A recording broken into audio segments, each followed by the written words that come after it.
With a record high unemployment rate of 43.2% recorded in the first quarter of 2021 and lockdown destroying 42.7% of small businesses in South Africa, it's a clear signal that the backbone of South Africa's country's frail economy is weakening. Small businesses globally are seen as the engine of job creation. However, South Africa lags behind with a high failure rate of SMMEs. Seraj Toefy, who's a custodian of entrepreneurship at the University of Stellenbosch Business School in the Western Cape, says that amidst the uncertainty of not knowing how long the recovery will take, it's imperative for SMMEs to reconsider and reimagine their business models. Toefy says that the country is still far short of the National Development Plan's target of small businesses creating up to 10 million new jobs by 2030. He added that small business owners need to look at how they can recover and rebuild post-pandemic business environment. He said that the short-term outlook for small business varies depending on the industry, with some industries closed for the foreseeable future. Well, let's catch up with Seraj Toefy, who is, as I said, the custodian of the entrepreneurship at the University of Stellenbosch Business School. Thanks very much indeed for joining us and welcome to the program. Thanks, Peter. Thanks for having me. All right, so what I want to do, let's start pre-COVID-19, because I think that'll give us an indication of perhaps what the challenges were, and then they got disrupted and made worse. Were SMMEs doing good job of creating employment before COVID-19?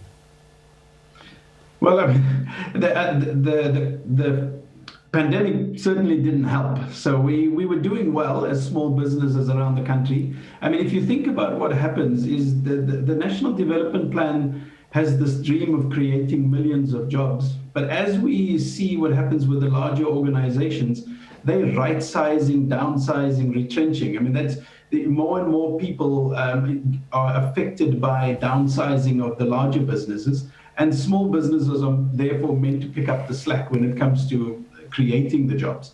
So I think from a pure small business perspective, we were doing well. There's been an increase of entrepreneurial activity. There's been an increase of nascent kind of entrepreneurial will. More people want to have a business.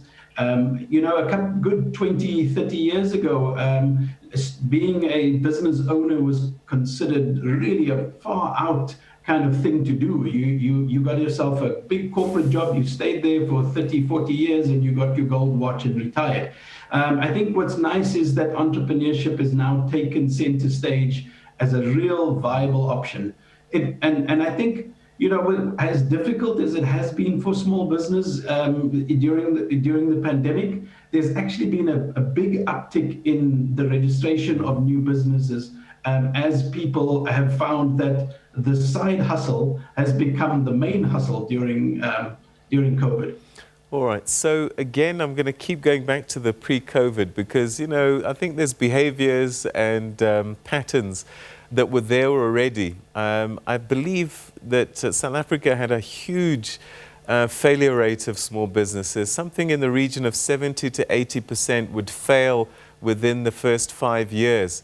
What has changed then between then and now that we've got this hustling, side hustling? The behaviors that were there before surely are still with us. Peter, the thing is that it's not unique to South Africa when it comes to small businesses failing. Unfortunately, that is reality. That is a reality all around the world. The only difference is that within a South African and, dare I say, African context, failure is often worn as a scar in South Africa. And in Silicon Valley, failure is worn as a badge of honor. More and more in places like Silicon Valley, when you're approaching a venture capitalist for investment, they're actually asking you, what have you failed at before? So failure must be it's a difficult thing, but failure has to be looked at as part of the journey. Just because you fail at one thing does not mean that that's the end of the journey. It means that your idea can pivot, it can change, it can move into a different direction. So yes, the failure rate is high. It's not uncommon for small businesses to fail all around the world. It sounds like South Africa is now catching up with the rest of the continent. I mean, the side hustle is almost commonplace in other parts of Africa. I think of Zimbabwe just across the road, where unemployment is as high as 90%, but you see activity everywhere all the time. So the unemployment rate perhaps is the official one, but activity certainly is happening, and it must be through small business. If you look, I was watching the program for the last hour or so, and the top right-hand corner, it said day 434 of lockdown. I mean, there has to be a side hustle. There has to be a fighting spirit within our society if we're going to be able to survive 434 days of lockdown.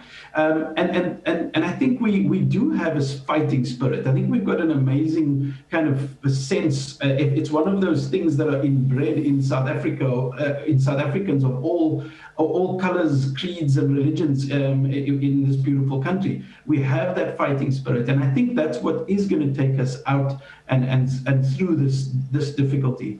I think what has happened is, I mean, if you think that some industries and some businesses have been closed for 434 days, they had to create that side hustle.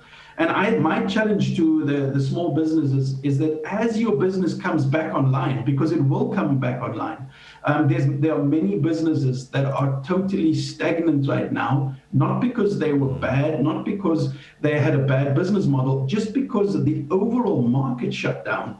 When that starts again, they will be able to interact and they'll be able to move forward. What they need to do is then consider the people that have been doing the side hustle to survive.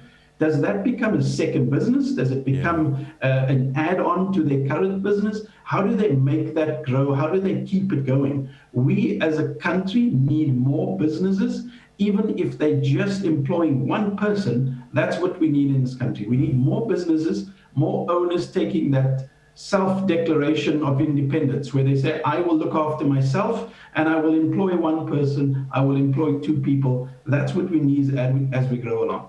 Yeah, I was about to actually ask you that about reimagining and remodeling business models. There's a good example, I think, of there's a program that we do during the week in the afternoon looking at small businesses. And there's a woman who used to fit kitchens, but because people didn't have a lot of money, what she started to do was repair kitchens.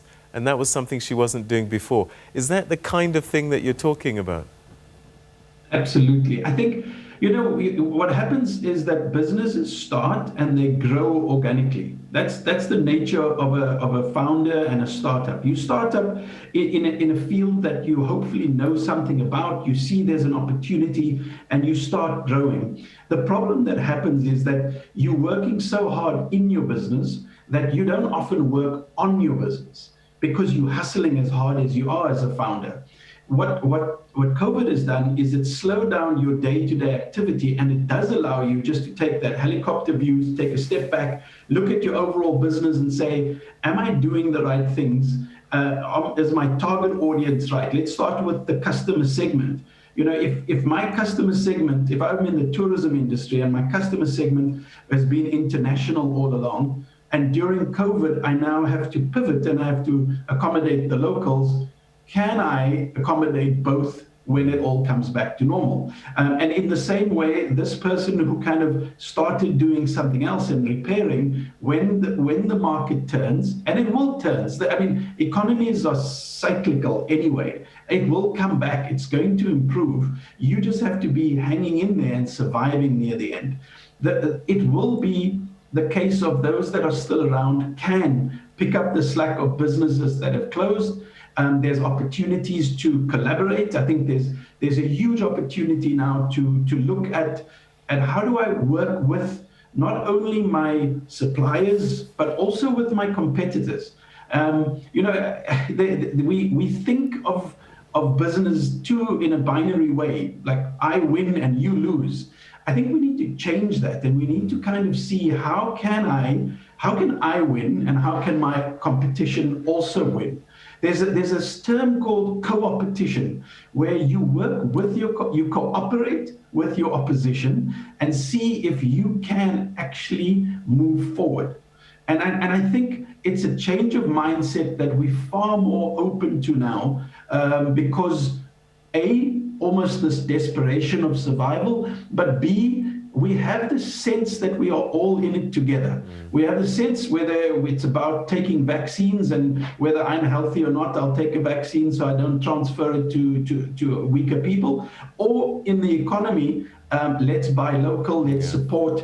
There's my opposition who's struggling. I have a piece of business I can't handle it. Can I hand it over to him and see if we can grow together? No, I suppose also there's an opportunity for maybe a plumber to find an electrician and say, why don't we get together and offer clients a one-stop solution? Absolutely. And again, it's that looking for opportunities and saying, we get so used to doing things in a certain way. We are creatures of habit. We do it, and if you don't constantly review yourself, you end up doing something. And one of the worst sayings that in any business you can say is, "Oh, I've always done it this way." So when you hear yourself say, "I've always done it this way," that should be a huge alarm bell, and it should be, wait, that's the exact time I should relook at why I've done it this way. How can I do it differently? Because if I don't do it differently, believe me, someone else is going to come and disrupt me, do it differently, and offer a better offering. And perhaps a final thought, before COVID, 4IR seemed like something in the future, but I guess that's been accelerated. I mean, one of the things I do now is I buy more online much more than ever before as a result. And I don't think I'll ever go back to always jumping into the car and going to the shops. Look, the two of us, we're speaking on Zoom. It's become a norm, right? Just being able to work from home. There's so many things. There's so many cases where businesses knew they had to digitize. It was always one of those thoughts, oh, I'll get to it. Then COVID comes along and we all needed to digitize really quickly. And you don't go back from that. It's exactly what you say, is that if I used to travel to Johannesburg, I'm based in Cape Town, I used to travel to Johannesburg on a weekly basis. I just don't know if I will go back to that, because this is such an effective, cheap, and safe way to communicate. I think we're not going to go backwards. And 4IR in general doesn't only impact online, buying online and video chat, but all of the digital things are so now. The future is now. I know it's a cliche, but it really is now. We're living it, and it will never be this stark and very clear need to change. I can't see us going back to pre-COVID days. All right, Seraj, thanks very much indeed. Great talking to you, and let's hope that our SMMEs listen and be brave. Thank you so much. Thank you. All right, that's Seraj Toefy, who's a Custodian of Entrepreneurship at the University of Stellenbosch Business School. So SMME still potentially the driver of employment, but we have to reimagine, rethink how we do business. Hang on until this COVID passes, because things will pick up and we need to place ourselves for that.